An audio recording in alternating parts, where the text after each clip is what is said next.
बातमी आपल्या हक्काची। सांगोला शहर आणि परिसरात अपघाताचं प्रमाण वाढलेलं दिसतंय।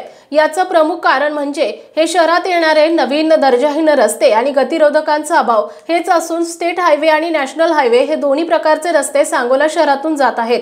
या रस्त्याला स्थानिक प्रशासन, तालुका प्रशासन आणि संबंधित प्रशासन लक्ष देण्यास तयार नाही। त्यामुळे होणाऱ्या नागरिकांच्या आर्थिक, शारीरिक आणि जीवितहानीस कोण जबाबदार राहणार आहे हा सवाल सर्वसामान्य जनतेच्या माध्यमातून विचारला जातोय। अपघातामुळे कितीतरी कुटुंब नाहक त्रस्त आणि पोरके होत आहेत। याकडे प्रशासनाचे लक्ष वेधण्यासाठी आज निवेदन सादर करण्यात आले।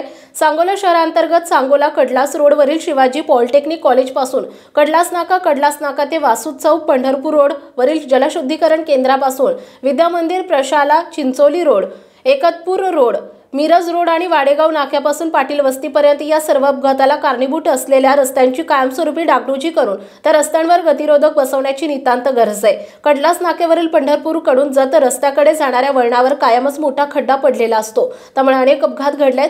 तो खड्डा कायमस्वरूपी उपाययोजनेद्वारे म्हणजेच ठराविक अंतरापर्यंत कॉन्क्रीट रस्ता वाढवल्यास पुन्हा हा खड्डा पडणार नाही। स्वातंत्र्य दिनापूर्वी सदरील कामे पूर्ण न झाल्यास सांगोला शहर काँग्रेस कमिटी आणि छावा संघटना यांच्याकडून प्रशासनाच्या विरोधात तीव्र स्वरूपाचं आंदोलन करण्यात येईल, याची नोंद प्रशासनाने घ्यावी, अशा आशयाचं निवेदन सांगोला शहर काँग्रेस आणि छावा संघटनेच्या वतीनं प्रशासनाला सादर करण्यात आले।